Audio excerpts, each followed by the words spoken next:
Edward III, remembered as a significant figure in English history, was born on November 13, 1312, at Windsor Castle in Berkshire, England. His father, Edward II, King of England, Lord of Ireland, and Duke of Aquitaine in France, had ascended the throne in 1307 at the age of 23, following the death of his formidable father, Edward I, also known as Edward Longshanks. Although Edward II had fathered a son named Adam Fitzroy, around the time he became king, the child was illegitimate. Therefore, the birth of Edward III in 1312 was met with great joy, as it ensured a legitimate heir to the royal succession. Edward III's mother was Queen Isabella, the daughter of the King of France, Philip IV, born in 1295. She grew up at the various French royal palaces around Paris, before being married to Edward II in January 1308, when she herself was just 12 years of age and only a few months into what would become Edward's highly tumultuous reign. The England into which the future Edward III was born in 1312 was experiencing great instability. Edward I had created one of the most powerful kingdoms in Europe. In his lengthy reign between 1272 and 1307, he completed the English conquest of Wales, intervened in Scotland, and extended English rule across the Irish Sea in Ireland. He also reformed the judiciary and administration to complete a process whereby England became the most centralized state in Europe of the High Middle Ages.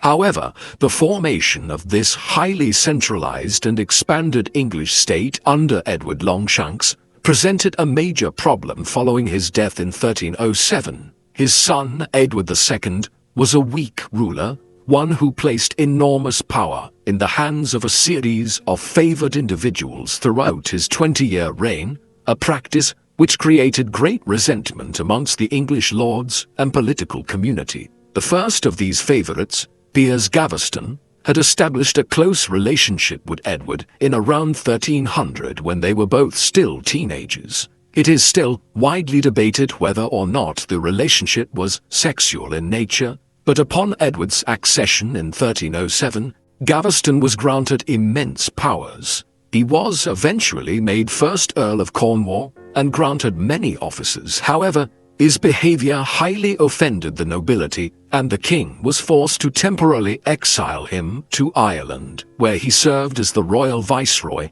and ultimately, having returned to England from one such exile, he was in the summer of 1312 killed by two senior English nobles, the Earl of Lancaster and the Earl of Warwick.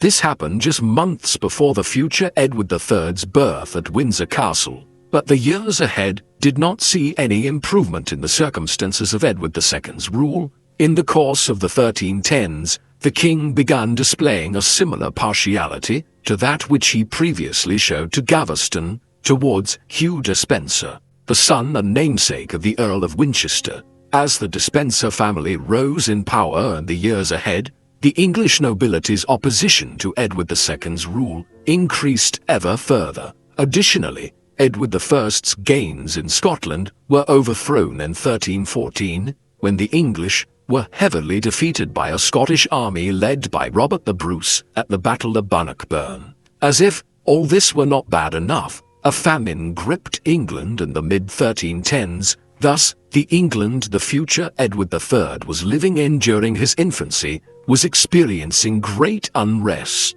in large part owing to the poor governance of his father.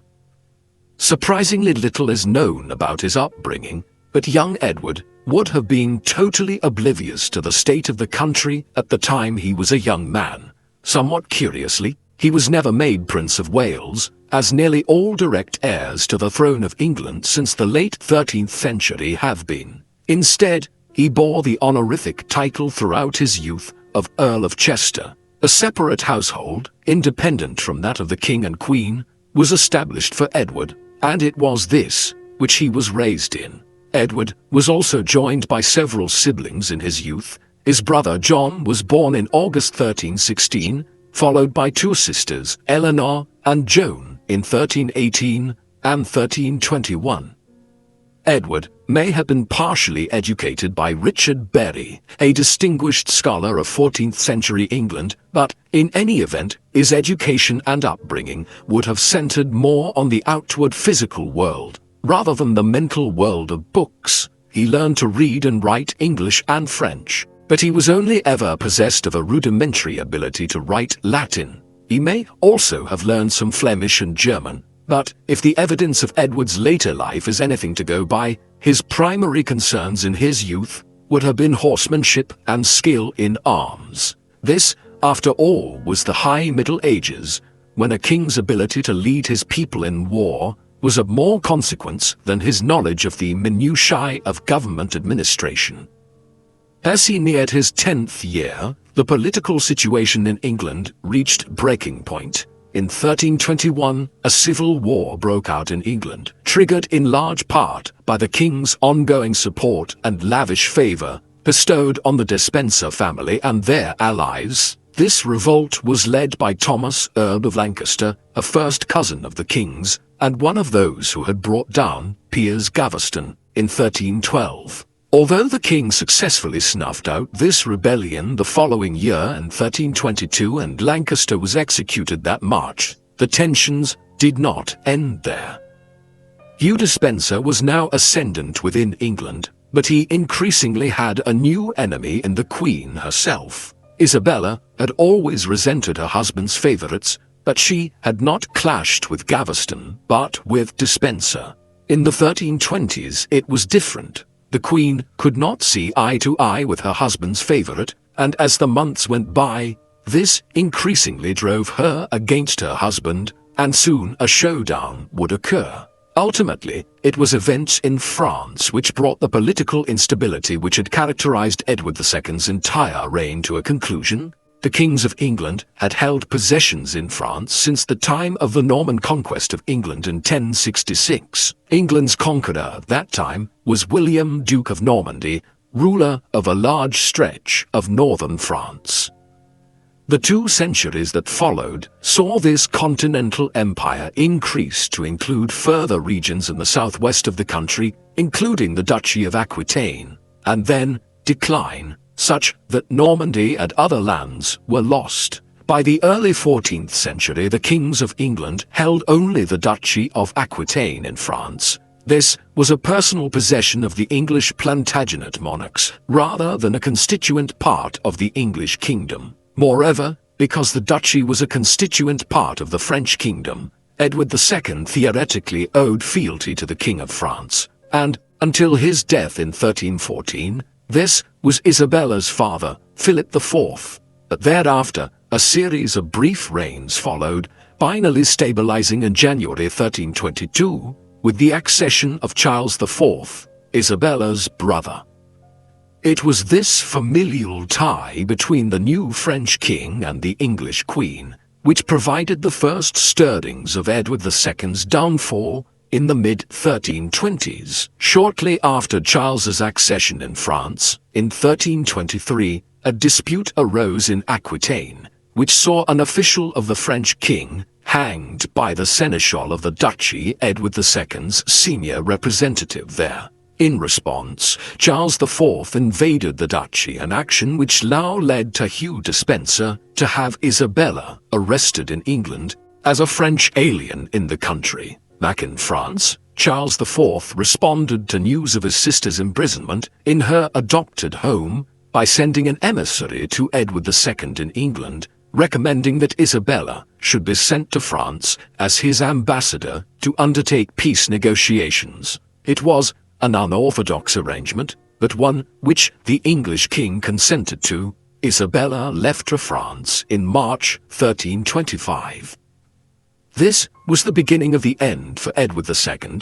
In France, Isabella came into the orbit of Roger Mortimer, an exiled English lord around whom a faction of Englishmen, opposed to Edward II and the Despensers, had coalesced in France. The Queen and Mortimer would soon enter into a relationship. More significantly, in September 1325, the young Edward, Earl of Chester, the future King Edward III, was dispatched to France. Why Edward sent his 12-year-old son to continental Europe is still something of a mystery. The most likely explanation is that he was unwilling to travel to France himself and appear before Charles IV as part of the peace negotiations, during the course of which he would have been required to pay homage to Charles, a fellow king, but one who Edward was technically a subject of as Duke of Aquitaine. Accordingly, Edward seems to have hit on the idea of transferring the Duchy of Aquitaine to his 12-year-old son, as a way of avoiding acknowledging his subordinate position to the French king. Whatever the reasons, it was a dreadful strategic error. With the young Edward in France, the anti-Despencer faction of English nobles at the Gallic court in Paris, led by Isabella and Roger Mortimer, now had a viable contender to the English throne to present as a figurehead for a revolt. The error was soon realized in England, where the Despensers and the king sent a command to send the young Edward back home, but Isabella refused this. Thus, by the end of 1325, many of the necessary conditions were in place for Isabella and Mortimer to attempt to overthrow Edward II's regime and the Despensers in England, but Isabella's brother was reluctant to help. For all that Charles IV had been willing to help Isabella during her predicament in England, he drew the line at sponsoring an invasion of England. Accordingly, in the summer of 1326, Isabella, Mortimer, and their supporters, with the young Prince Edward in tow, headed for Hainaut, a small principality near what today is the border between France and Belgium. There, Isabella came to an agreement with the Count of the territory, William I, that in return for military aid, she would marry Prince Edward to William's daughter Philippa. He agreed and provided Isabella and Mortimer with several hundred men. This small force was ultimately enough. In late September 1326, Isabella, Mortimer, and about 700 men landed in Suffolk. In the weeks that followed, support for Edward II simply evaporated throughout England. Years of resentments at his reckless rule and the undue favor he had shown the Despensers suddenly burst forth. Most critically, the City of London declared for Isabella and Prince Edward. In mid-November, the king was apprehended in South Wales and placed under arrest at Kenilworth Castle, while the senior members of the Despencer family were captured and quickly put to death. Thereafter, the end of Edward II's reign was concluded with a relative degree of peaceful action. On the 13th of January 1327, Parliament resolved that Edward II had to be deposed in favor of his son and namesake. The resolution was put to the king at Kenilworth, and in tears he agreed to abdicate on the 20th of January. Prince Edward was accordingly proclaimed as Edward III, King of England, Lord of Ireland and Duke of Aquitaine, in London on the 25th of January. A week later, he was formally crowned at Westminster Abbey. All of these actions were undertaken in the name of young Prince Edward, who had just turned 14 in November 1326. There is no doubting that Edward was little more than a pawn at this stage, and that power in England now rested in the hands of his mother Isabella, her lover Roger Mortimer, and their followers. It had been agreed by Parliament in January that the young king would rule in conjunction with a council consisting of 4 bishops, 4 earls, and 6 barons of the realm. But this arrangement was quickly sidelined by Isabella and Mortimer. The pair would effectively rule England for the 3.5 years that followed. A number of problems confronted the realm during these early days of Edward III's reign. The most pressing was the status of the former king, Edward's father. In the late spring of 1327, he was moved to Berkeley Castle in Gloucestershire. However, a more lasting solution needed to be found. Isabella and Mortimer's regime was quickly creating unrest, particularly owing to dissatisfaction at the power Mortimer now exercised, and this unrest was coalescing in some circles around the idea of freeing the former king and reinstating him on the throne. A final resolution to the matter was reached on the 21st of September 1327, when the man who had ruled England for 2 decades as Edward II was discreetly murdered on Isabella and Mortimer's orders at Berkeley Castle. An arguably even greater problem confronted the new regime to the north, seeing the instability which the overthrow of Edward II had created as an opportunity. The Scots, led by Robert the Bruce, had begun a series of raids into northern England and the Crown's possessions in Ireland. Thus, in the summer of 1327, the young King Edward III undertook his first military campaign into the north. This has become known as the Weardale Campaign, after the River Wear, where so much of it occurred and played out in July and August 1327. During the course of it, James Lord Douglas, in association with the Earls of Mar and Moray, led a contingent of perhaps as many as 10,000 Scots south into northern England. Meanwhile, Isabella and Mortimer, as the newly ascendant power in England, saw the possibility of a successful campaign against the old enemy of Scotland as a good means of legitimizing their new hold on power in young Edward's name. Thus, in mid-July 1327, they headed north from York with their own forces to engage Douglas and the Scots. 2 weeks of jostling now occurred between the two sides as they maneuvered around northern England, trying to track each other's location and gain a tactical advantage before a standoff occurred near the River Wear for 3 days. Finally, on the night of the 3rd of August and into the early hours of the 4th, the Scottish attacked the English camp, penetrating to the very center of the English royal encampment. In this moment, young Edward came exceptionally close to being captured by Douglas's troops, but although the ropes of the tent itself were cut, the young monarch remained unharmed and uncaptured. This was the peak of the Weardale Campaign. The Scottish attack was pushed back at its most dangerous, and although several further days of toing and froing ensued, ultimately the Weardale Campaign was inconclusive, and early in 1328 the regime was forced to stabilize the northern border by agreeing to the Treaty of Northampton, whereby Edward renounced the English crown's claim to the throne of Scotland and acknowledged Robert the Bruce as King of Scotland. However, the campaign and the nearness of his capture had sparked in Edward a desire to master the art of war. Never again would he find himself so defenseless in the face of an enemy on the field of battle. To compound matters with the relative failure of the Weardale Campaign, a diplomatic incident which would have consequences which could not have been foreseen at the time erupted in February 1328. On the first day of that month, the French king, Charles IV, Isabella's brother, died. He had only daughters as his issue, and since it had been decided that a woman would not succeed him, this brought the direct line of the Capetian kings of France to an end. Having ruled the country since the late 10th century, there were just 2 candidates to succeed Charles IV. Firstly, Edward III of England, who had the best claim as a grandson of Philip IV, Isabella's father, the long-ruling King of France, from 1285 to 1314, and secondly, Philip of Valois.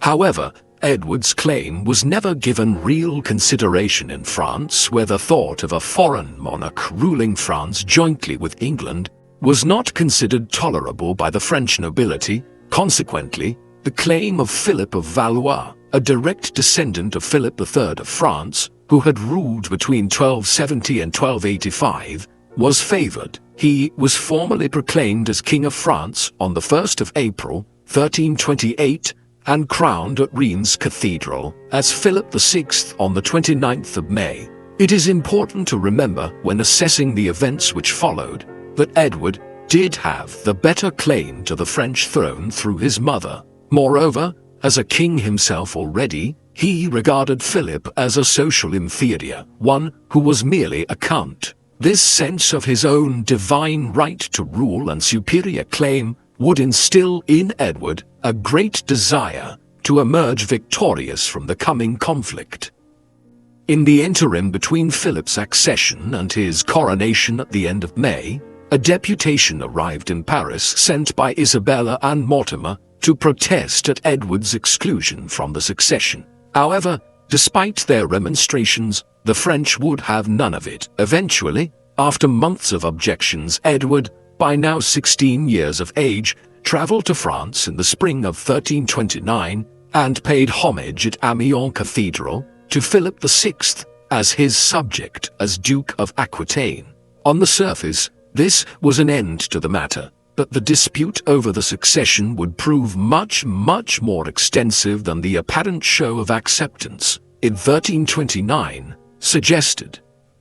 While these storms were brewing with both Scotland and France, Edward was growing and developing his own independence. In November 1327, he had been married by proxy to Philippa of Hainaut, in line with the agreement Isabella had reached with Count William of Hainaut in return for his support in overthrowing Edward II in 1326. However, while Edward had been willing to follow his mother's lead on this and many other matters in 1327 and 1328, by 1329 he was becoming his own man and was less willing to allow the realm to be governed by his mother and Mortimer. That year, allies of the young king sent secret communiques to the papacy in Avignon, where a rival papacy to that in Rome had been established. These messages alerted the Avignon papacy that the king was not able to rule in his own right. Matters came to a head in 1330. Enemies of Mortimer's had begun to spread rumors by now that Edward II was still alive, and a plot was discovered to launch a rising in the old king's name, led by his half-brother, the Earl of Kent. However, what really spurred the young king to action were rumors that Isabella was pregnant with Mortimer's child. Concerns were now raised by Edward's advisors, notably a close confidant, William Montague, that a plan might be undertaken by Isabella and Mortimer to usurp the throne from Edward. In this scenario, Mortimer, who was still married to his wife of nearly 30 years, Joan, would divorce her, then marry Isabella, and the pair would place their own child on the throne.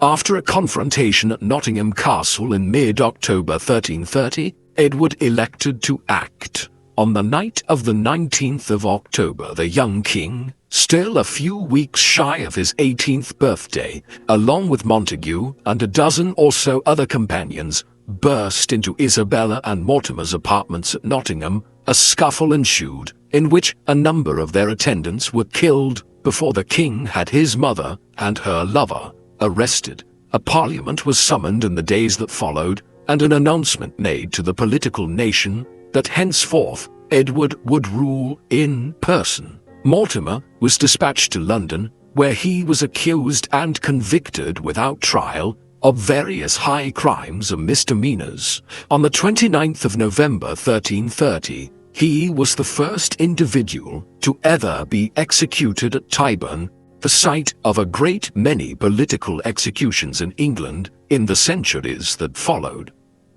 Edward spared his mother, but her political career was over. In the aftermath of Mortimer's execution, she was packed off to Windsor Castle, where she is rumored to have suffered a partial nervous breakdown. She remained there under house arrest until 1332, before being allowed to retire to Castle Rising in Norfolk.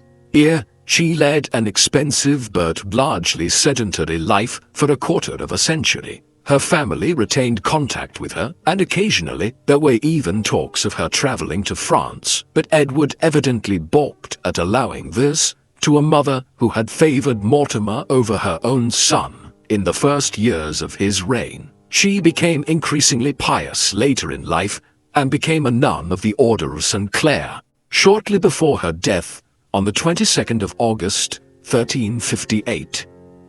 With his mother and Mortimer now out of the way, Edward III was free from late 1330 onwards to begin ruling in his own right, just as he turned 18 years of age. The years ahead would see many triumphs, while England had endured a quarter of a century of nearly constant turmoil owing to Edward II's weak rule and then the usurpation of the throne by Mortimer. Edward's reign would see England's power restored and expanded.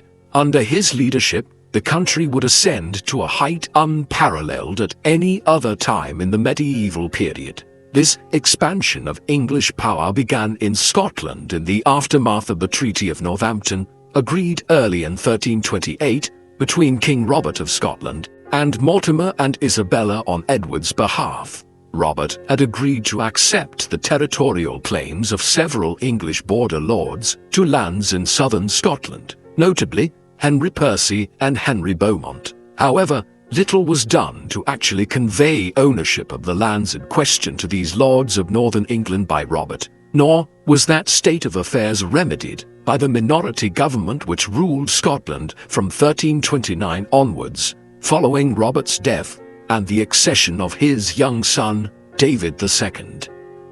As a consequence, these lords began to agitate to acquire these lands in the early 1330s. Known as the disinherited, they now began conspiring to overthrow the Bruce line in Scotland by supporting once again the Balliol claim to the Scottish monarchy, the family which had been championed by Edward's grandfather, Edward Longshanks, over 30 years earlier. Thus, Edward Balliol, the rival claimant to the Scottish throne, was brought over from France by the disinherited lords, led by Henry Beaumont. Simultaneously, they petitioned Edward III for permission to undertake an invasion of Scotland, which was refused, although perhaps with enough implicit support for their actions that the disinherited now elected to launch their own military action independent of the king. In the summer of 1332, these lords launched a naval expedition from Yorkshire which landed at Kinghorn in Fife in eastern Scotland. Proceeding inland, they won a crushing victory over the Scots at the Battle of Duplin Moor on the 11th of August 1332. The figures are very imprecise, but perhaps as many as 5,000 Scots were killed, with very minimal losses for the forces of the disinherited and the Balliols. That year, Edward Balliol was crowned as King of Scotland, thus setting in motion the Second Scottish War of Independence, which would last for a quarter of a century. Edward had not directly supported the disinherited and Balliol in their invasion of Scotland, but a decision now needed to be made on his stance towards the usurper. At a parliament in England which convened at Westminster in September 1332, it was quickly suggested to Edward that the Treaty of Northampton, agreed in 1328, should be scrapped, and Balliol's claim to the throne of Scotland acknowledged. In order to gain Edward's support, Balliol even let it be known that he was willing to concede that Scotland would be a fief or vassal state of the English crown and would pay homage to Edward III. These offers aside, Edward was reluctant to commit himself to a potentially lengthy war in Scotland, but his hands were forced early in 1333 when Balliol was pushed into northern England, having suffered a military reverse at the Battle of Annan in December 1332. This set of circumstances now required Edward to throw his full support behind Balliol. The English Parliament and the government, including the offices of the Exchequer and the courts, were moved to York, where they would remain for the next several years as the young king sought to reimpose English control over Scotland, which his grandfather had been able to establish many years earlier, but which had evaporated under Edward II's ineffectual rule. It is an indication of the single-mindedness and clarity of purpose with which Edward III pursued his goals throughout his reign that he simply relocated the organs of English government to the north of the country once he committed himself to the war in Scotland. The first action to be taken was to try to seize the border town of Berwick, which was a part of Scotland at the time. A siege was initiated by Balliol, with Edward's support, in March of 1333. The king arrived himself to campaign on the border in the early summer, by which time the garrison and townspeople had made it clear to the government of David II to the north that they would surrender if they were not provided with military support by mid-July. The response to this ultimatum from the townspeople to Berwick would lead to the first of Edward III's many great military victories. The guardian of Scotland during David II's minority, Sir Archibald Douglas, now assembled a significant army of upwards of 20,000 men and advanced southwards to engage Edward's forces. They clashed on the 19th of July 1333 at Halidon Hill, some 2 kilometers to the northwest of Berwick. Edward III started the Battle of Halidon Hill heavily outnumbered. The English army consisted of less than 10,000 men, while Douglas led approximately twice this amount to Berwick. However, what Edward lost in numbers was partially made up for in strategic positioning. The king had occupied Halidon Hill specifically because it dominated the surrounding region, and he had resisted all temptations to move, even when Douglas raided further south into northern England in the days leading up to the battle. The English were also possessed of superior military abilities, which would benefit Edward not just at Halidon, but many other times in the years to come. Paramount here was the use of the 6-foot-long longbow, which could deploy volleys of iron-tipped arrows that penetrated chain mail armor in rapid succession. This was a much more effective projectile than the slow, cumbersome crossbows that were the mainstay of most European armies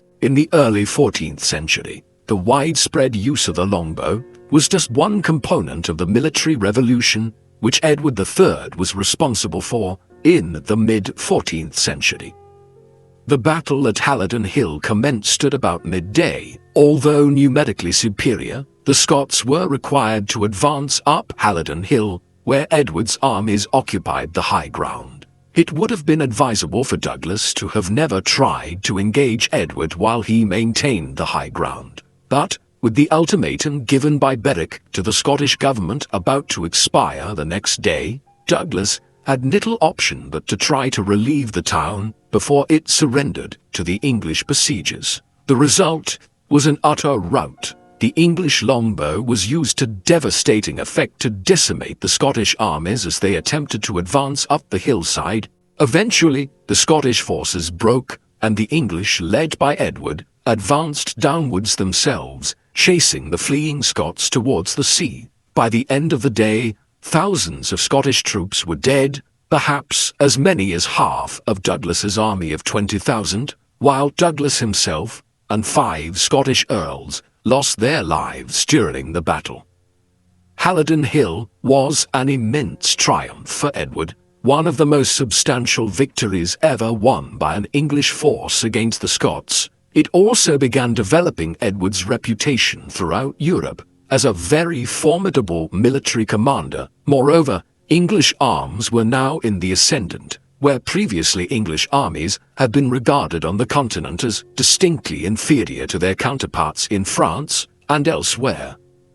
Politically, the victory placed Edward in an extremely advantageous position in Scotland. Berwick quickly surrendered, and a number of Scottish magnates paid homage to the English king in the days and weeks that followed. More pressingly, Balliol was restored to the Scottish throne, and in February 1334, he agreed to surrender 8 counties, constituting the entirety of southern Scotland below the Firth of Forth and the Solway Firth. Then, in June 1334, Balliol paid homage to Edward as his liege lord at Newcastle. David II and his followers fled to France, completing a whirlwind campaign in which Scotland had been almost entirely brought under English control in 18 months. Thus, by mid-1334, the northern frontier seemed to have been secured in a way which it had not been since the days of Edward Longshanks, but where Edward III succeeded, his erstwhile ally Edward Balliol seemed to constantly be found wanting. No sooner had Edward reinstated him in Scotland than Balliol managed to provoke another revolt in the summer of 1334. He was quickly forced to flee Scotland again, once again, leading Edward to intervene on his behalf. late in 1334 and into 1335. In 1336, he would even campaign into the Highlands, but his encroachments continued to generate resistance. By 1337, Scotland remained somewhat unsecured and the war would drag on for many years to come. Yet, there is little doubting the overall success of Edward's policies towards Scotland in the 1330s. He put England on a surer footing in the north than it had been for 30 years, and secured territorial concessions along the border. Most significantly, he captured Berwick, which would remain an English stronghold on the Scottish border henceforth, except for a brief period in the 15th century. Moreover, Edward might well have gone on to establish an even greater control over Scotland. Had it not been for other affairs in 1337, the distraction would come from France, and the fallout would have consequences for both England and France, which would reverberate for over 100 years.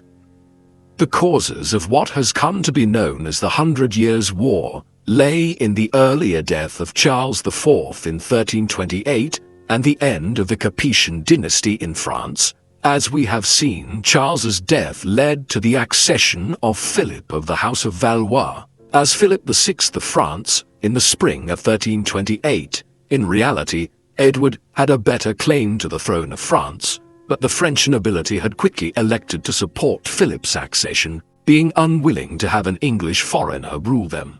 Isabella and Mortimer had reluctantly accepted this state of affairs and sent Edward to France in 1329 to pay homage to Philip in his role as Duke of Aquitaine. However, the matter did not end there and would be resurrected in the years ahead once tensions created an opportune moment for the issue of the succession to be revisited. In many ways, it was the war in Scotland which created the opportunity for Edward to renew his claims in France. France and Scotland were perennial allies throughout the late medieval period, this old alliance being formed out of their mutual antagonism with England at various times. It is unsurprising then to find that David II and his advisors had fled to France following Edward's victory at Halidon Hill in 1333. Over the next few years, as Edward attempted to fully conquer Scotland, Philip VI of France offered substantial support for David's cause. This peaked in 1336, when an enormous French invasion of Scotland was mooted, but Edward was able to stave off the possibility of this by devastating the coastal regions of Scotland, burning crops, and rounding up livestock. No French army could land there if it would not be able to find food to sustain itself in the weeks that followed, and so the invasion was called off. Other controversies led to a further deterioration in relations between France and England in the mid-1330s, notably the refuge that Edward provided to Philip VI's cousin and mortal enemy, Robert, Count of Artois, in England. But in the end, it was the simplest route towards the eruption of conflict which caused the 100 Years' War. Edward's most vulnerable territory lay in France itself. On the 24th of May 1337, Philip VI formally announced that he was confiscating the Duchy of Aquitaine from Edward. Late that summer, the Count of Eu was sent into the Gascony region with an invasion force which devastated the countryside, but did not seize the duchy's main town of Bordeaux from the English there. This invasion constituted the first military action of a war that would last for over 100 years. Once the war was entered into in 1337, Edward and England were immediately faced with a tactical problem.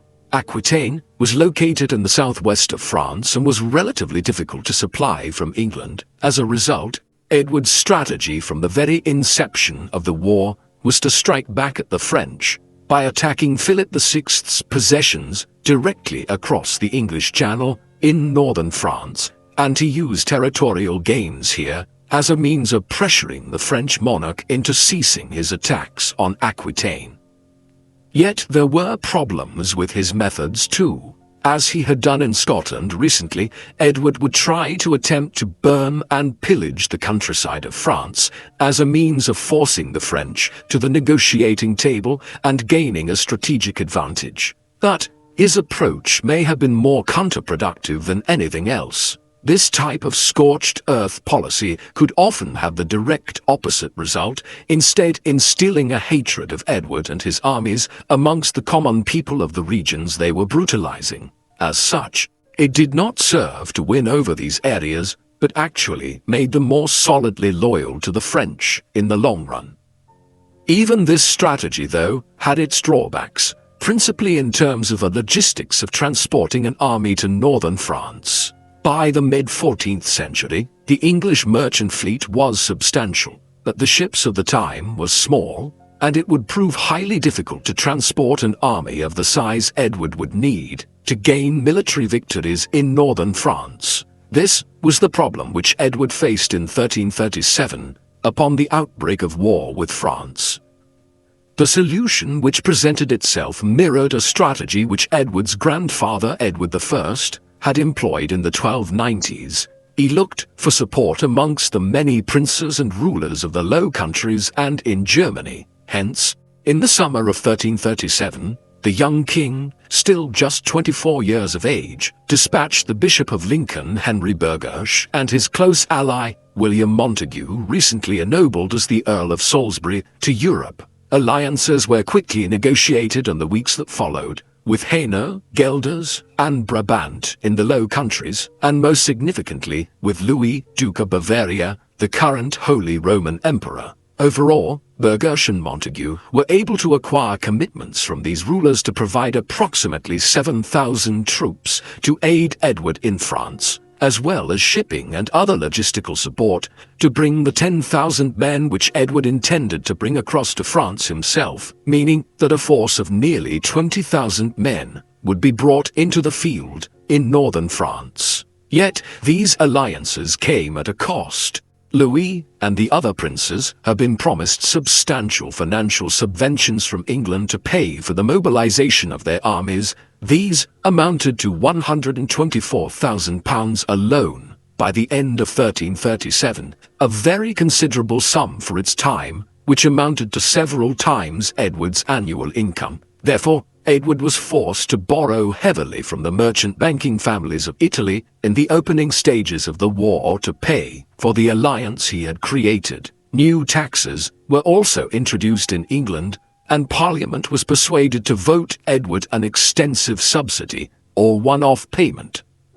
This latter development was significant, though some accounts tend to view the manner in which kings such as Edward III and earlier his grandfather Edward I had recourse to Parliament for subsidies and financing as a self-indulgent use of the Parliament. Such recourse was actually crucial to the development of the English parliamentary system. It was always understood in late medieval and early modern times that parliaments were called when the king or queen of the day needed funding from the political nation, and the political nation in return could express its grievances and requests to the monarch. Edward's use of Parliament in this way actually facilitated the gradual development of the Mother Parliament in the 14th century.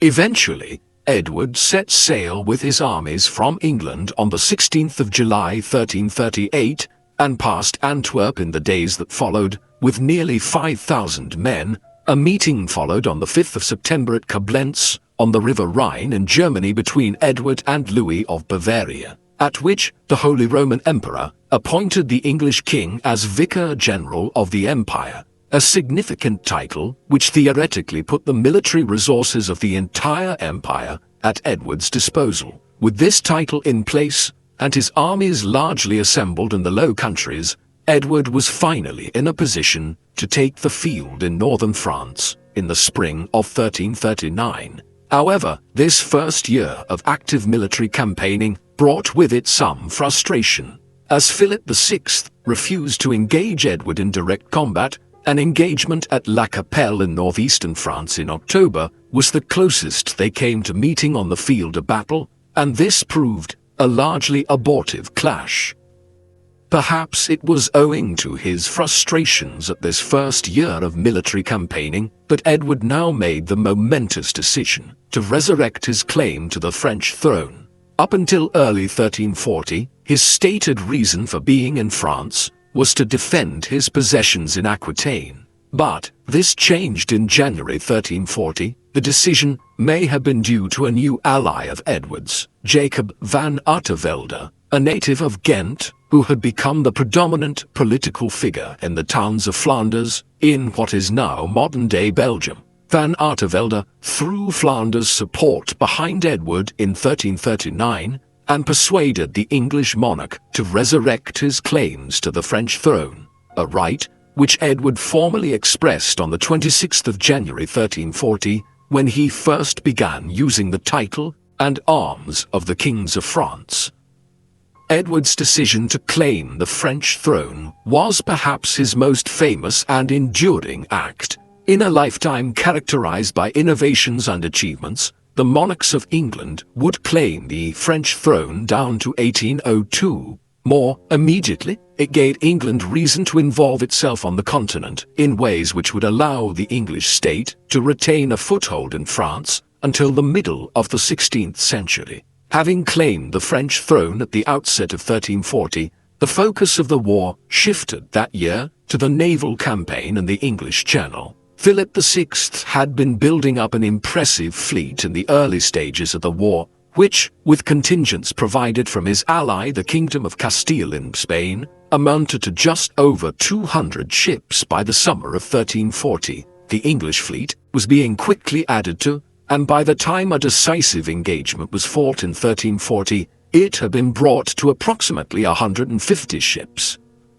The decisive naval engagement of this period of the 100 Years' War occurred at Sluys, off the coast of Flanders on Midsummer's Day, the 24th of June, 1340. Here, the numerically smaller English fleet managed to engage the French ships from relatively close quarters. As a result, the English longbow, which had been used so effectively in Edward's armies since Halidon Hill in 1333, was used to devastating effect. By the evening, it is estimated that as many as 18,000 French mariners and soldiers had lost their lives, and all but 23 of over 200 French ships had been destroyed or captured, while all of the French senior naval commanders had lost their lives. Edward demonstrated here that he was not just a military commander on land, but that he was also able to win substantial victories at sea. Indeed, he had been in the thick of the fighting himself and was wounded by an arrow in the thigh. Sluys was a very considerable victory indeed for Edward. It secured English control over the English Channel for years to come and ensured that the south of England was free from any potential naval attacks throughout the mid-14th century. However, a challenge now faced Edward, which could not be defeated in a land or naval battle. The cost of the war had escalated considerably. Accordingly, in November 1340, a few months after the victory at Sluys, Edward returned in a secretive fashion to England to confront the government, which he had placed in charge of affairs in his absence, on the financial issues. Notably, the Archbishop of Canterbury, John Stratford, was furious at first that a reconciliation of sorts was eventually patched up between the pair in 1341, as Edward's attention was yet again drawn to Scotland. While the war had been raging in France in the late 1330s and into the early 1340s, events in Scotland had necessarily fallen down the pecking order of priorities for Edward. But the conflict here had never ended. Indeed, David II, by now entering his late teenage years and developing his own independence as a claimant to the Scottish throne, had returned to the country from France in the summer of 1341. Both Edinburgh and Stirling had quickly been seized for the Bruce cause thereafter. These occurrences now required Edward's attention, and, in the autumn of 1341, he once again made Scotland a priority, campaigning on the Anglo-Scottish border throughout the winter of 1341 and 1342. Yet, while Edward might have wished to divert his attentions in a sustained fashion towards Scotland, before long, the war in France became the ultimate priority again. In April 1341, John III, the Duke of Brittany, the ruler of the Duchy of Brittany, a substantial fiefdom in the extreme northwest of the country, died without a clear heir.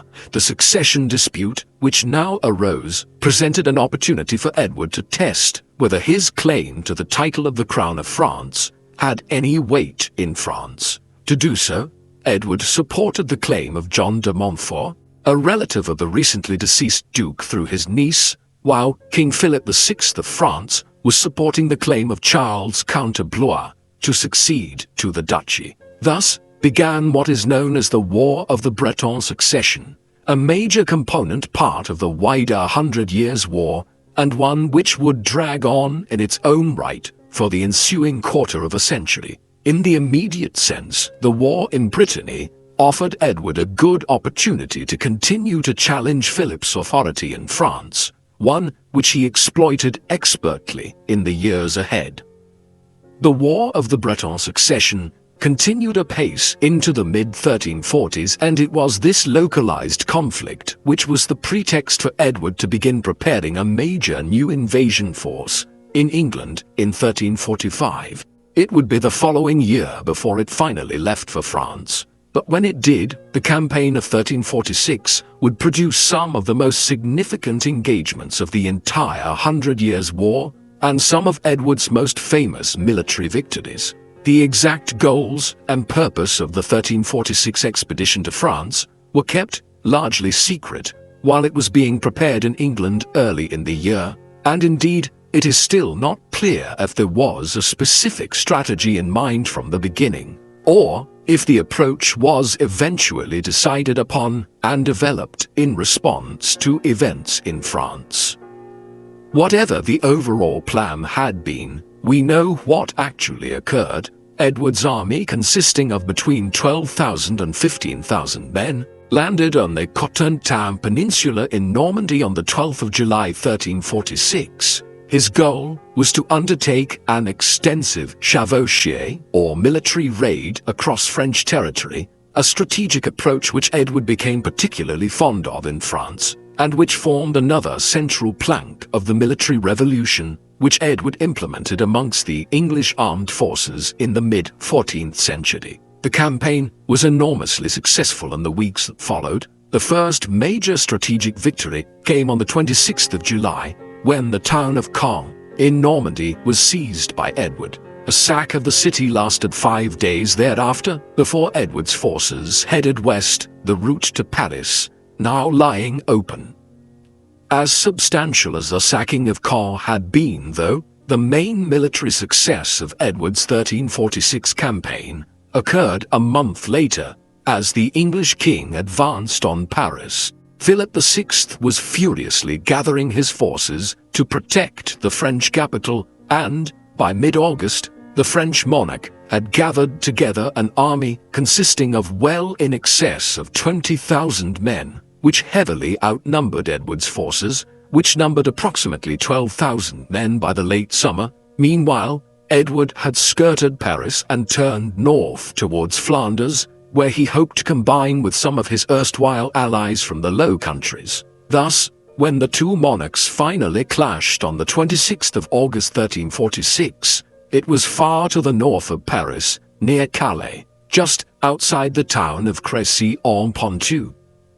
The Battle of Crécy on the 26th of August 1346 would prove to be one of the most consequential engagements of the entire 100 Years' War. When word reached Edward that Philip's army was nearby, he had his own forces occupy the high ground on the right bank of the River May, as it flowed past the village of Crécy. The use of the high ground had served Edward well at Halidon Hill, and it would do the same here. The English forces were formed into 3 units, one of dismounted close combat fighters led by Edward himself, and these were flanked on either side by 2 divisions of longbowmen. The French attack came late in the afternoon, and would prove disastrous. The favored French projectile weapon of the crossbow proved completely inferior to the English longbow, and a division of French crossbowmen quickly broke under sustained English longbow fire. Philip then attempted to send his cavalry directly up the hill towards the English centre, but, like the Scottish at Halidon Hill, the French cavalry was completely overpowered by sustained longbow fire from the English as they attempted to surmount the high ground. By the time the cavalry charge reached Edward's arrayed close-quarters infantry division, they were already severely weakened. The resulting clash was an enormously bloody affair, with the French suffering many casualties by the time the French broke off and left the field in defeat. Towards dawn on the 27th of August, approximately 4,000 French troops had been killed, while just a few hundred of Edward's troops had been lost. If there were any doubt by 1346 of the superiority of the English longbow against continental methods of warfare, and the use of the crossbow as a projectile, the Battle of Crécy dispelled that doubt. It also solidified Edward's reputation as one of the great military commanders of Europe, having comprehensively defeated the French king, despite being outnumbered by nearly 2-1 at the outset of the engagement on the 26th of August. Significantly, Crécy was also notable for the use by Edward's forces of a small number of cannon, the first recorded instance of the use of artillery in a field battle in Western Europe. The immediate implication of Edward's astounding victory at Crécy was that northern France was now largely unprotected. As a result, Edward turned his forces towards the nearby town of Calais and laid siege to it on the 3rd of September. It would take nearly a full year to capture the northern French port, but eventually, on the 3rd of August 1347, it fell. This must surely stand as one of Edward's greatest accomplishments. Calais would remain in English hands for over 2 centuries, only finally being retrieved by the French in 1558. The victory at Crécy and the inception of the eventually successful siege of Calais were not the only major successes Edward's England was enjoying in the late summer and autumn of 1346. While the king was in France, the conflict had continued on England's northern border with Scotland. In the early autumn, David II now attempted to take advantage of Edward's absence on the continent by invading northern England. It would prove to be a catastrophic error. He was encouraged in this by Philip VI, who called on his Scottish ally to honor their alliance by attacking England. On the 17th of October 1346, David II's forces, numbering approximately 12,000 men, clashed with an English force of just slightly over half the number David brought into the field at Neville's Cross near Durham. The English forces, led by Lord Ralph Neville, comprehensively routed the numerically superior Scots. Perhaps as many as 2,000 of the Scottish army's troops were killed, but most ominously, David II was captured by Neville's forces. Thus, by the autumn of 1347, Edward's fortunes were soaring. In France, he had won a stunning victory over Philip at Crécy in the late summer of 1346, and he followed it up a year later by capturing the town of Calais. In Scotland, the De Bruce contender to the throne had been captured, leaving Edward in an extremely powerful negotiating position both in France and Scotland. To consolidate his position, Edward negotiated a 9-month-long truce in October 1347 and set off for England victorious. It was at this zenith of achievement back in England during the winter of 1347 and 1348 that Edward elected to follow through on an idea he had been harboring since at least 1344. Enthralled by the idea of King Arthur and his Round Table, Edward had long had designs to set up his own Round Table, a knightly order, and, in 1344, he had even begun construction work on a headquarters for such a knightly order at Windsor Castle. Now, with his military fortunes prospering in both France and Scotland, he elected to implement a version of the scheme. This was to be a knightly order dedicated to St. George. It was named for the sword belt which the knights of the order would carry. Thus was born the Order of the Garter, a chivalric order which remains the most senior order of knighthood in the British honours system down to the present day. The order's emblem is a garter, with the motto Honneur soit qui mal y pense, which, translated from the Middle French, means, "Shame on him who thinks evil of it." The phrase is said to have been uttered by King Edward at court when the Countess of Salisbury's garter slipped from her leg while she was dancing.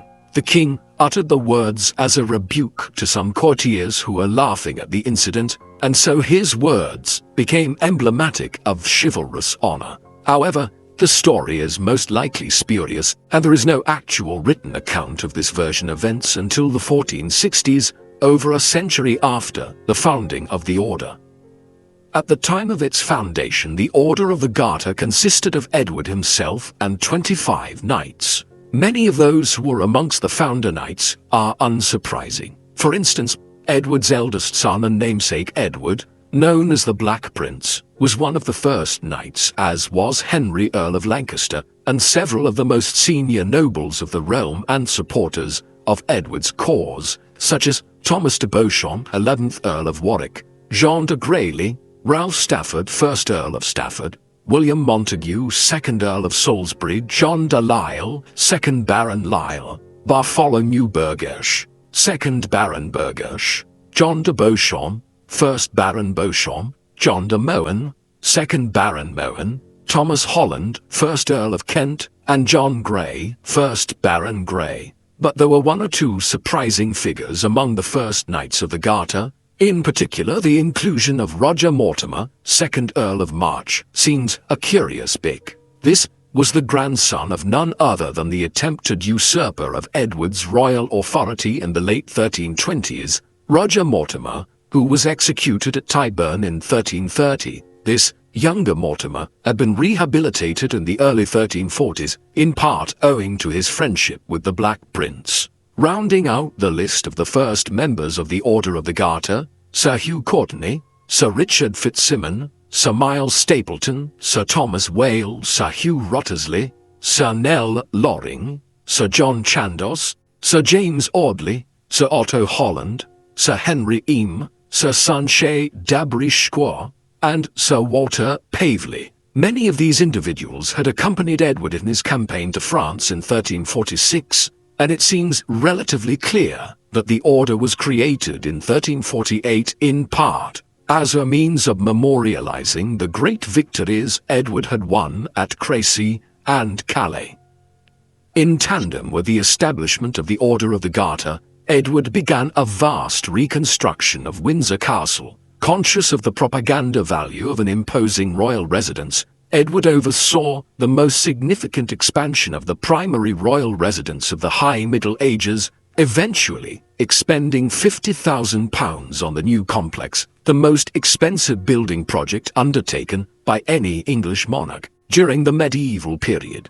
And yet, it was just one of many great residences which Edward could hold claim to. For instance, he had inherited Woodstock Palace in Oxfordshire, a vast royal residence in Oxfordshire which King Henry I had built and where the Black Prince was born in 1330. Woodstock would later become the site of Blenheim Palace. However, just as Edward's reign was peaking, it was hit by catastrophe, one which Edward could do nothing to prevent. The bubonic plague, or what is more commonly referred to as the Black Death, in its 14th century iteration, arrived in Europe in 1347, having been carried to the continent from the Black Sea region, where it was hosted in the fleas which lived on black rats. These were transported to Western Europe in 1347 on board the ships of some Genoese merchants who had trading concessions in the ports of the Crimea on the northern shores of the Black Sea. Bubonic plague causes a dreadful illness and death. During the first week of infection, the infected individual develops flu-like symptoms including a fever, headache, and vomiting. Then, the individual's lymph nodes begin swelling to form what were known in the 14th century as buboes, generally on the neck, armpits, and groin, or where one had been bitten by the fleas which carried the plague. These buboes would eventually break open and gangrene would develop in the extremities of the body, such as the fingers, toes, and the tip of the nose. Death, when it occurred, however, would be due to organ failure, as the disease ravaged the body internally. Estimates of both the population of Europe at the time and the mortality rate of the plague are notoriously imprecise, but it is generally understood that between 1347 and 1351, the Black Death killed as many as 30 million people in Europe, approximately 1/3 of the population of the continent.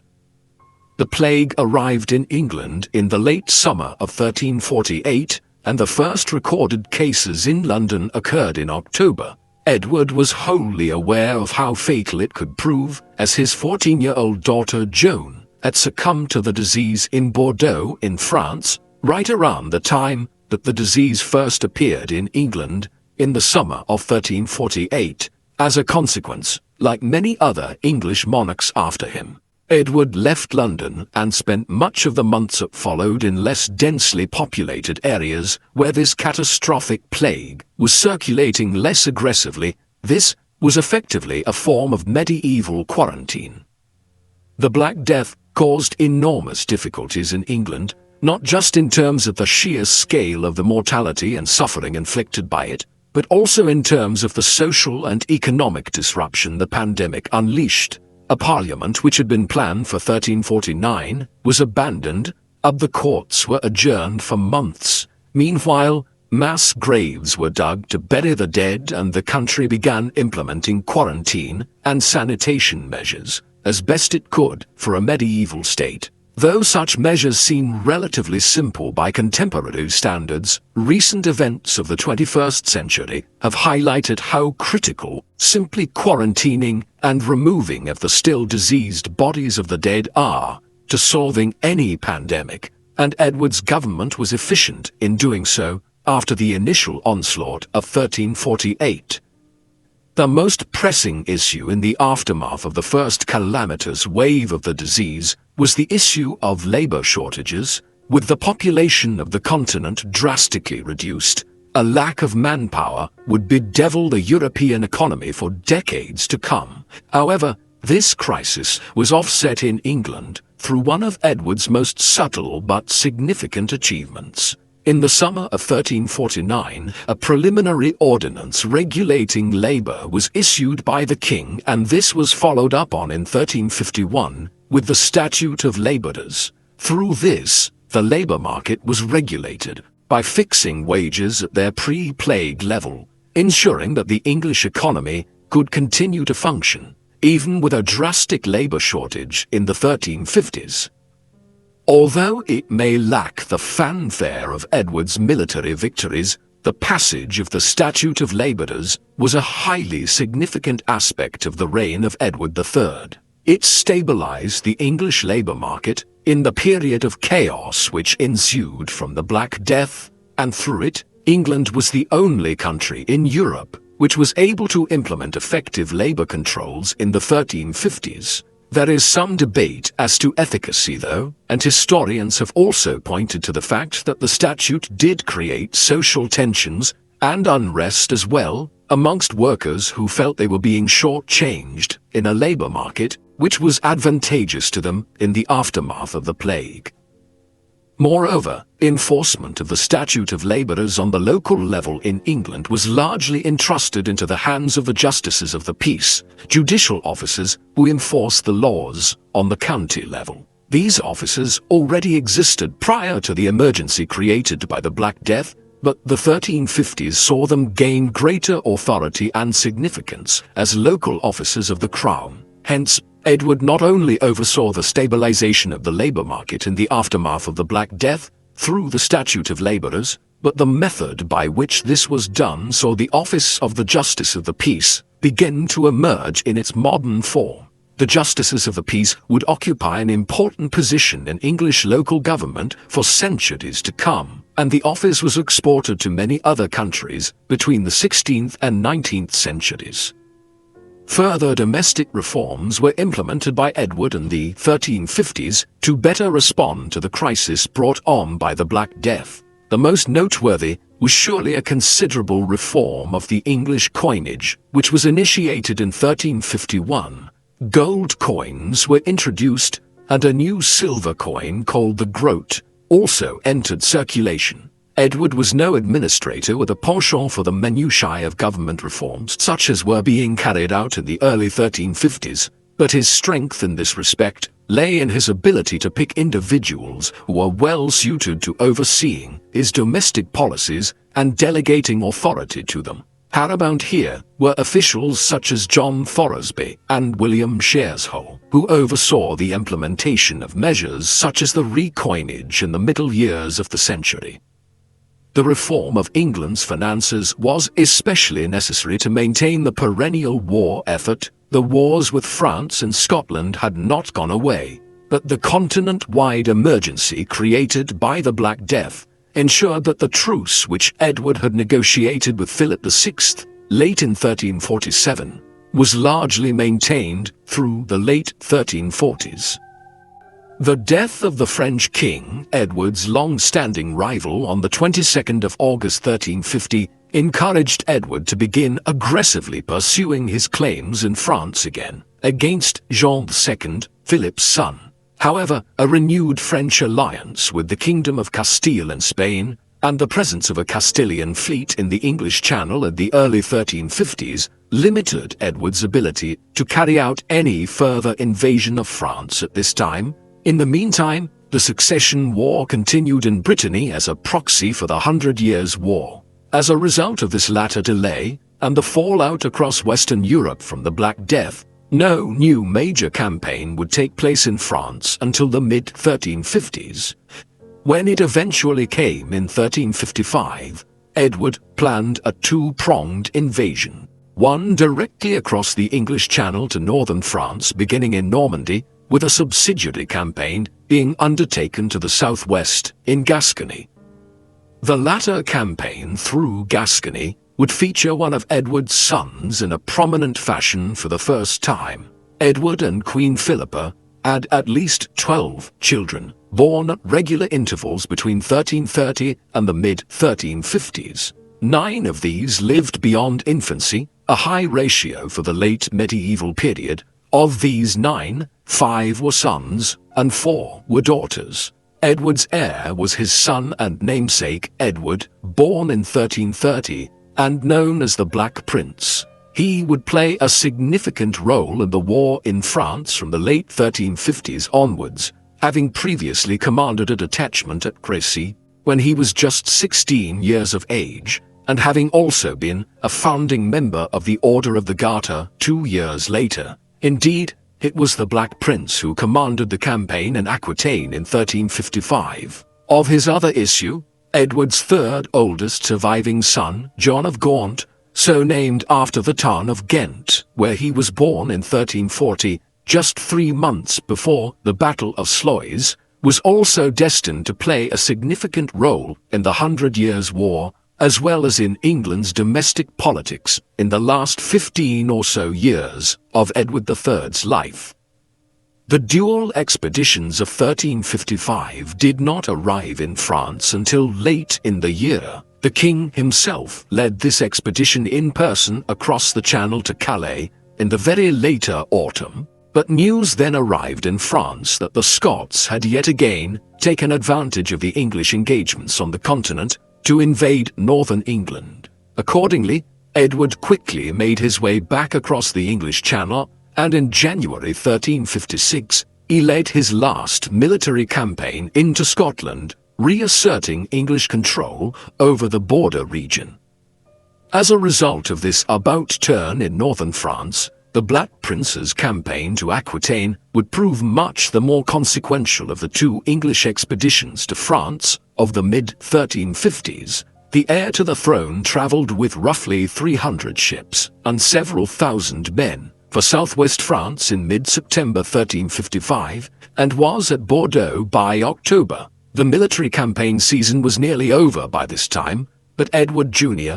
made a short foray inland towards Toulouse, before retiring back to Bordeaux for what remained of the winter. While the campaigns of 1355 had proved lackluster, that of 1356 was one of the most significant of the 100 Years' War. The Black Prince set out in July on a great chevauchée, an extended military raid through France, proceeding east through central France with a force of approximately 6,000 men. The Black Prince's forces burned several towns and villages, including Bourges, before doubling back towards Bordeaux in late August. It was during this movement that the French King Jean II elected to engage the English army. Jean might well have believed that the Black Prince was an inferior commander compared with his father, and in any event, the French forces numbered over 10,000, holding an extensive numerical advantage over the English. But if John II believed these factors would give him the upper hand, he was sorely mistaken. At the resulting Battle of Poitiers, which took place on the 19th of September 1356, the Black Prince's forces heavily defeated the French yet again, a feigned retreat first throwing the French lines into disarray, and the English longbow once again being used to devastating effect. Perhaps as many as 2,500 French troops were dead by the end of the battle, but most substantial was the capture of Jean II himself. With David II of Scotland still in English custody since the Battle of Neville's Cross 10 years earlier, the kings of France and Scotland were now both Edward III's captives. This placed the English king in a highly advantageous position. He eventually elected to ransom both in return for military, territorial and political concessions. On the 3rd of October 1357, the Treaty of Berwick was reached with the Scots, whereby David II was released after 11 years in captivity. Edward Balliol had relinquished his claim to the Scottish throne in 1356, so Edward III could now have pressed his own claim to Scotland had he wished to, but instead he opted for a more sanguine approach. David II was released in return for a ransom of 100,000 marks, or just under £67,000, but the arrangement ensured Edward's final acceptance of the De Bruce king's suzerainty over Scotland, thus bringing the long Second Scottish War of Independence to a conclusion after a quarter of a century of conflict. The arrangement eventually arrived at in France in return for Jean II's release took longer to negotiate. In the interim, the French king was taken to England and held at various locations including the Tower of London, and a preliminary treaty to release Jean and put an end to the war was worked out in London in 1358. Through this, it was agreed that Edward would be acknowledged in his possession of Calais and granted the neighbouring county of Poitiers in the north around the modern-day region of Picardy, while the Duchy of Aquitaine will be expanded to incorporate much of western France. A very sizable ransom would also be paid in return for Jean's release. Yet this draft agreement could not be finalized, and as a result in 1359 Edward began preparing a new military expedition against France and expanded his demands to include former English possessions in Normandy, as well as control over Maine and Anjou, and suzerainty over the Duchy of Brittany. In return, Edward promised to renounce all of his claims on the throne of France, but the territorial concessions the English king was now seeking would have involved England taking direct possession of almost half of France, and virtually the entirety of the north and west of the country. The French could not seriously consider acquiescing to this latest negotiating position, even with their king in English custody. As a consequence, active military campaigning recommenced in the autumn of 1359, when an army of over 10,000 men commanded by Edward himself departed across the Channel for Calais. A long and destructive march through eastern and central France followed in the ensuing months, with Edward threatening, though not taking, both Reims and Paris, although he was unable to win a strategic victory, which would have improved his bargaining power at renewed peace negotiations. By the late 1350s, the French were wary of meeting Edward and his English forces head-on, having suffered multiple defeats against English armies, which they heavily outnumbered over the past 15 or so years. In the midst of this stalemate, negotiations recommenced in the early summer of 1360. The resulting peace, or Treaty of Bretigny, so named after the town near Chartres where it was negotiated, was eventually ratified by Edward on the 24th of October 1360. Under its terms, Jean II was to be released in return for an enormous ransom of £500,000. Edward was to renounce his claims on the French throne, and in return, he would receive the territorial concessions which Jean had agreed to in London in 1358, being Calais, the county of Poitiers, and an enlarged duchy of Aquitaine.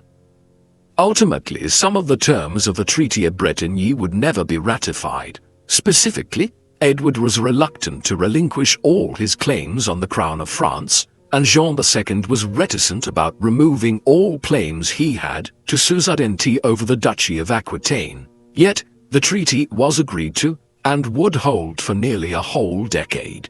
The treaty is typically seen as marking the conclusion of the first phase of the 100 Years' War. If one were to try to evaluate it in these terms, it would have to be concluded that the treaty signified a major victory for England in that same conflict, and marked arguably the peak of Edward's reign. England's territorial possessions in France were greater as a result of the Treaty of Bretigny than they would be at any other point during the 100 Years' War. Clearly then, the Peace of 1360 was a major victory for Edward, and ensured that during the 1360s, the English king could rest easy, knowing he was at the height of his powers in France, and the Scottish border had been firmly secured, with the arrangement reached with David II in 1357.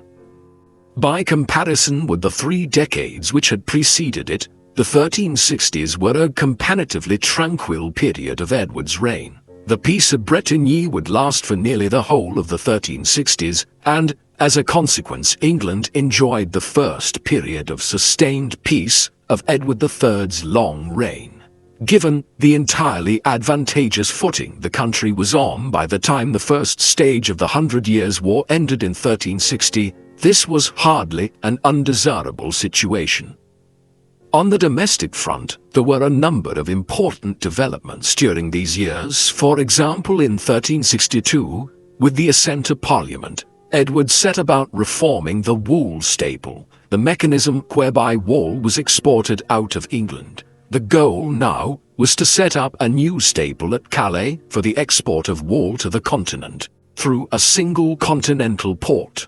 The initiative had considerable significance, as the English wool trade, arguably the country's greatest export commodity for the ensuing 3 centuries, was largely sold through markets in northern France, and above all, in the Low Countries, through the thriving mercantile centre of Antwerp. For many years to come after the reform of the staple in the 1360s, in attempting to establish a staple at Calais, Edward was preempting the market demands of the 15th and 16th centuries. Yet, the most substantial domestic reform of the 1360s concerned the English language. When the Normans conquered England between 1066 and the early 1070s, they brought with them the French language and established it as the language of government and the law courts. During the course of the 11th and 12th centuries, a new language developed, a hybrid of Norman French and the Germanic tongue spoken by the Anglo-Saxons prior to the Norman conquest. This English language, known as Middle English, had become the common tongue of the English people by Edward III's reign, but French remained the language of the courts and government nonetheless. Edward attempted to overhaul this. In 1362, a statute of pleading was passed, which ordered English to be used in the law courts. Similarly, when Parliament met in 1363, the opening formalities were conducted in English rather than French for the first time. Consequently, the 1360s saw a number of important advances in the formal adoption of English as the language of government and the courts in England. Elsewhere, the 1360s were also an important period in the governance of the Lordship of Ireland. Because of the focus on France and Scotland during the majority of his reign, Edward had been unable to devote much time personally to Ireland, a country which the English crown ruled about half of in the east, north, and south of the island. A number of Irish lordships ruled the western half of the country and continued to challenge the English rule there. Accordingly, in the early 1360s, Edward entrusted the governance of Ireland to his second eldest surviving son, Lionel of Clarence. This appointment bore significant fruit in the years that followed. In 1366, a parliament was held at the town of Kilkenny in the Irish Midlands, in which a series of statutes were promulgated to separate the English from the Irish in Ireland and protect the English parts of Ireland from Irish encroachments. The Statutes of Kilkenny, as they became known, would serve to insulate the English of Ireland from Irish cultural interference in the decades that followed. For instance, the statutes prohibited intermarriage between the Irish and English and put measures in place to prevent the English of Ireland from adopting Irish cultural and political customs. These measures substantially arrested any potential decline of English power in Ireland during the mid-14th century, and in one shape or another, formed a major foundational basis of the English lordship of Ireland through to the early 16th century. While the 1360s was a relatively placid period of Edward's reign, the last decade in which he reigned, the 1370s, would bring with it fresh challenges. Yet, any assessment of Edward III's reign and his legacy must acknowledge that the king was not the central figure in the governance of the realm during the last 7 or 8 years of his reign. We first find references to Edward's health failing in 1369. When he was 57 years of age, he would live on for another 8 years, but there are clear indications that the king was suffering an increasing number of afflictions, both physical and mental, as the 1370s wore on. As with so many instances of illness in medieval monarchs, we cannot be entirely sure what Edward was actually suffering from during his last years, although it seems that the most serious of his maladies might have been caused by a series of strokes which he experienced in the last 8 or so years of his life. These afflictions certainly limited Edward's role in the governance of his realms, but he still played a part, though by the 1370s the day-to-day functions of government were increasingly carried out by his sons and extended family. Nevertheless, some significant events can be tied to Edward, even in his final years. Paramount here was the resumption of the war in France. Peace had lasted for the better part of a decade since the settlement of 1360, but this was becoming more and more tenuous as the years went by. Charles V had succeeded his father Jean II as King of France in May 1364. The son was a more aggressive figure, who in the years that followed attempted to re-establish the strength of the French monarchy after the bruising it had taken during the 1340s and 1350s. For instance, he entered into a rapprochement with Charles of Navarre, the small kingdom on the southern border of France, but more conspicuously, the French king reasserted the suzerainty of the French monarchy over the Duchy of Brittany. The spark for renewed conflict with England came when Charles exploited internal unrest within the Duchy of Aquitaine in 1369 to demand that the Black Prince appear before him. When the heir to the English throne declined to do so, Charles V declared the Duchy of Aquitaine forfeit in an instant, reigniting the dormant 100 Years' War. In response, in the summer of 1369, Edward resumed his claim to the throne of France, which he had agreed to surrender in 1360. Consequently, the war was rejoined just as Edward's health was beginning to deteriorate at the end of the 1360s. This new chapter in the conflict between England and France was a fundamentally different affair to those of the 1340s and 1350s. For one thing, Edward would not lead an invasion of France himself, and the execution of the military campaigns was to be largely carried out by Edward's sons, the Black Prince and John of Gaunt. Notably, in this regard, Edward had intended to lead an expedition to France himself when the conflict first broke out in 1369, but he had to abandon his plans for this, and it was eventually John who commanded this army when it crossed the Channel. Moreover, in this new phase of the war, the conflict between England and France became increasingly mixed up with a series of civil wars and interstate conflicts in Spain, involving the two major powers there, the kingdoms of Castile and Aragon.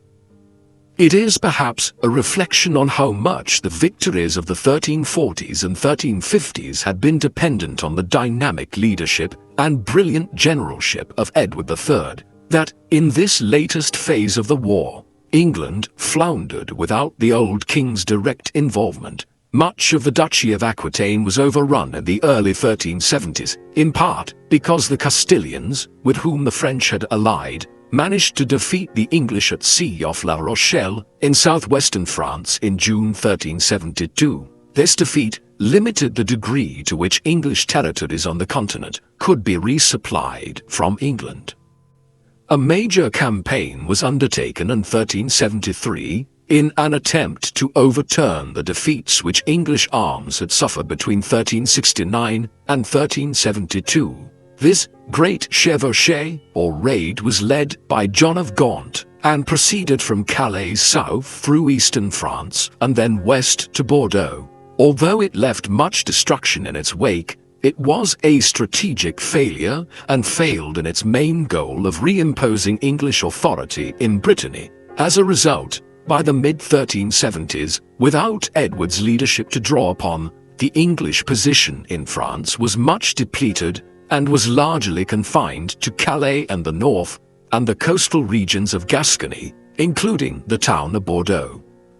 It was with the English fortunes at this low ebb that Pope Gregory XI offered to broker a peace between the belligerents in 1374. The resulting treaty, known as the Treaty of Bruges, was agreed on the 27th of June 1375. It allowed England time to regroup, but was unpopular at home in large part because the peace had seen the English position in the north of France weakened. Yet, it would not last long. The issue of the sovereignty of the Duchy of Aquitaine was not resolved by this latest treaty, and in the months ahead, this became a cause for fresh unrest. The English wanted Aquitaine to be freed entirely from French sovereignty, a move which would ensure that the kings of England would never have to pay homage to the monarchs of France again. While Charles V was somewhat understandably reluctant to effectively abandon any claim he had on the duchy, war would quickly resume again around this issue and several others in 1377, but when it did, it would be the task of the government of Edward's successor to oversee it.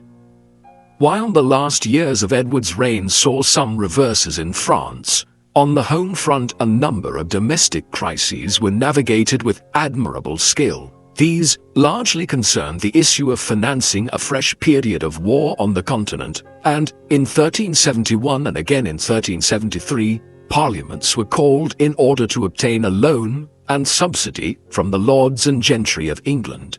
In both instances, Edward had to make several concessions to the political nation in order to attain the requisite financing, notably by replacing a number of his senior ministers, who were churchmen, with lay officials. Yet, resentment was building about the kingdom's finances throughout the decade, which came to a head in 1376, in a parliament convened just 1 year before Edward's death, known to history as the Good Parliament. This latest assembly was called to provide further financing for the crown. When it met in April 1376, however, it took advantage of the opportunity to lay forth a series of accumulated grievances, particularly with several of Edward's advisers. John of Gaunt also became a target of the Parliament, especially so during the summer of 1376, when the Black Prince died from dysentery on the 8th of June.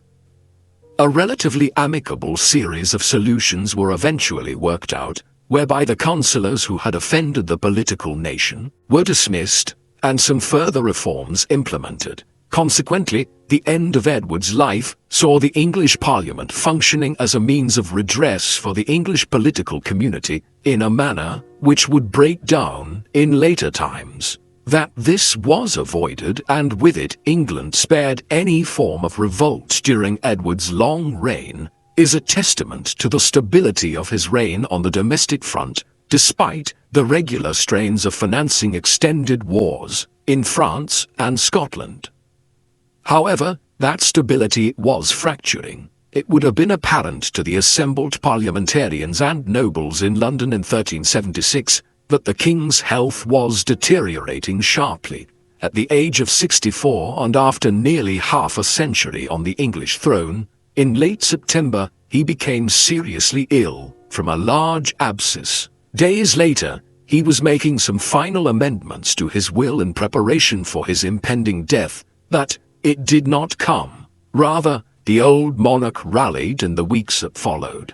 However, early in February 1377, the abscess burst. As a result, his movements were highly encumbered for the remaining months of his life. When he died at Cheyne Palace, where Richmond Palace would subsequently be built, near London, on the 21st of June 1377, it was almost certainly from another stroke. He was 64 years of age. He died, having achieved so much in his lifetime, in a long and influential reign as England's monarch.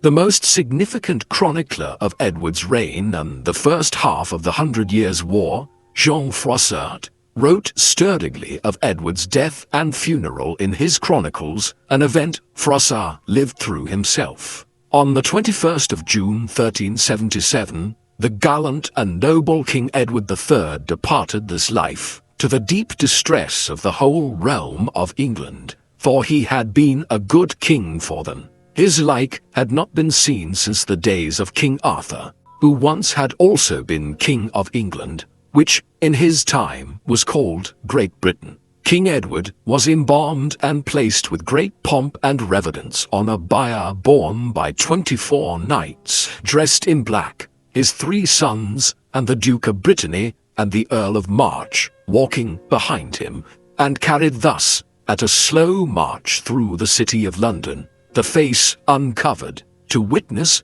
and hear the grief of the people. Their sobs and screams and lamentations on that day would have rendered anyone's heart. It was a fitting last journey for one of England's greatest kings. Edward was succeeded by his grandson Richard, the son of the Black Prince, just 10 years old at the time of his accession. Richard II would rule until he was usurped by his cousin, Henry Bolingbroke, in 1399.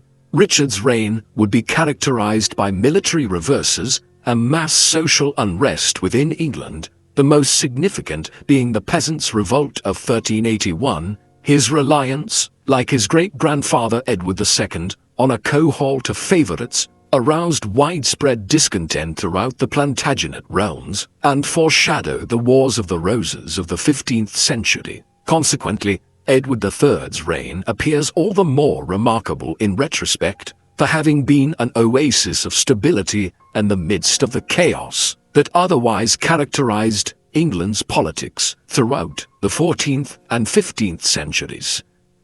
There is little doubting that Edward was one of England's most substantial and successful monarchs ever. In the 19th century, a generation of historians began to vilify the king and questioned whether his reign could be considered a success. However, this view is problematic, as the writers of the Victorian era attempted to impose their own value systems on the appraisal of Edward, instead of assessing the king on his own terms as a late medieval monarch. For a king who was born and lived in warfare, the moral concerns of later generations would have made little sense. Indeed, imposing moral judgments on the actions of people who lived hundreds of years ago is always problematic. More recently, historians such as Ian Mortimer and William Ormrod have successfully restored Edward III's reputation. While there is no denying that Edward's last years saw some setbacks, particularly in France, he was at this time very ill and power had largely devolved to his sons. When we disregard this latter period, there is no doubting the success of Edward's reign. Under his rule, England reached the peak of its power during the medieval period. At points between the 1330s and 1360s, Edward was not just the ruler of England, Wales, and much of Ireland, but was able to impose his authority fairly thoroughly on Scotland and large sections of northern and western France. Some of the territorial gains were either permanent, as in the case of Berwick on the Anglo-Scottish border, or long-lasting, as in the case of the town of Calais in northern France. The 100 Years' War, which he initiated, was a key component in the eventual formation of England and France into modern nation-states, owing to the manner in which it drew on their administrative and financial resources and fostered a fledgling sense of patriotism through national endeavor. Indeed, when Edward sent requests for men and money around his dominions to fund his campaigns in France, he was effectively commanding his local officials to come up with better ways of taxing the country and exploiting its resources. This is the very basis of the modern nation-state, one which is expertly placed to exploit the resources available to it to the maximum extent possible in the name of government. Much of this territorial expansion was achieved on the back of both Edward's outstanding abilities as a general and the military revolution which he oversaw during his rule. The English longbow made England the military superpower of its day. At Halidon Hill, Crécy, Neville's Cross, Poitiers, and several other battles, English armies consistently managed to defeat French and Scottish armies, which were substantially numerically superior to those commanded by Edward and his nobles. Moreover, an English army was quite possibly the first to utilize field cannon in all of Europe at Crécy in 1346. Nor was Edward's military prowess confined to land. As at Sluys in 1340, Edward demonstrated how effective the English longbow could be, even at sea. Given all this, there is little doubting that Edward III should be viewed as one of the great commanders of English and British military history, a figure who stands alongside John Churchill, 1st Duke of Marlborough, whose command of England's forces during the War of the Spanish Succession in the early 18th century catapulted England to the rank of major powers in Europe, or perhaps even Arthur Wellesley, 1st Duke of Wellington, whose successful prosecution of the Peninsular War in Portugal and Spain, which took place between 1807 and 1814, became the bane of Napoleon's dominance of Europe, while Wellington was also central to Bonaparte's final defeat at Waterloo in 1815. Certainly, Edward III's legacy as a military commander probably surpasses his grandfather Edward I. While he may not have been able to convert his military victories as successfully into political victories, there is little doubting Edward III was a more skilled commander on the field of battle.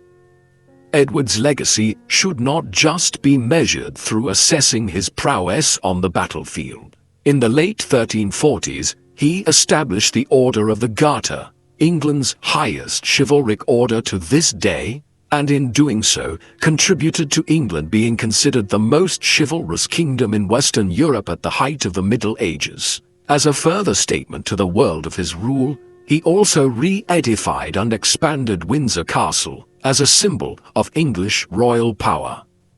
Another lasting achievement was seen in the late 1340s and early 1350s, when Edward successfully steered England through the crisis wrought by the arrival of the bubonic plague in Europe. The Black Death was the greatest crisis faced by Europe during the late Middle Ages. Perhaps as much as a third of England's population died within the space of half a decade.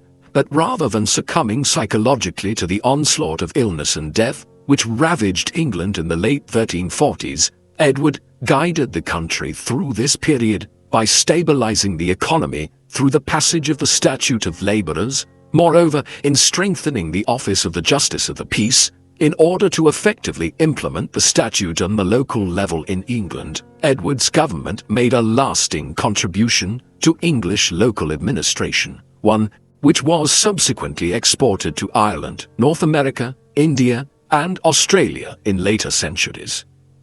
Yet, in many other ways, Edward's reign and its success was about long-term nation-building. Parliament became more important during his reign, and he began to use many of the emblems which came to symbolize England itself, notably carrying the cross of St. George into battle. But perhaps Edward's greatest legacy was in the reorientation of the courts and government to favor Middle English as the language of government and officialdom in England. As a result, in the centuries that followed, when England and then Britain began settling colonies elsewhere all over the world, it was English which was spread globally as the language of England and Britain. There is no doubting the importance of Edward III to all these key developments of the 14th century, making him perhaps England's greatest king. What do you think of King Edward III? Was he England's greatest ever king, and if so, is he unjustly forgotten about today? Please let us know in the comment section, and in the meantime, thank you very much for watching.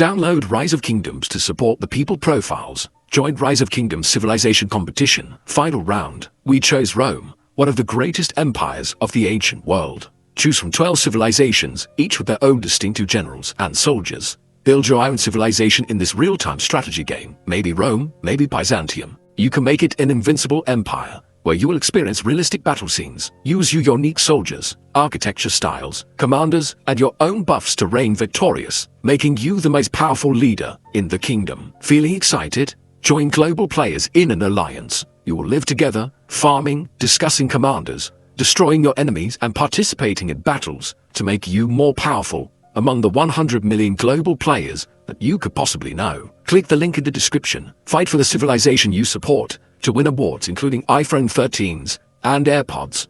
This video is sponsored by Rise of Kingdoms. Download it now and support the people profiles. Hello guys, thank you so much for watching this video. If you enjoy our work and would like to support the channel, please visit our revamped Patreon and Buy Me a Coffee membership pages, which contain rewards such as early access to our content, merchandise discounts, and audio versions of our videos, along with much more that we give to our valued supporters. If you have not yet signed up to help our cause, we'd like to ask you to please consider doing so, as we need to secure the channel by safeguarding it from possible demonetization, to also invest in better equipment, software, and more people to help us improve our videos going forward. In short, without your contributions, these videos would not be possible. So if you would like to ensure this channel never has to shut down due to demonetization, please spare whatever you can per month and become People Profiles patrons. Thanks for listening.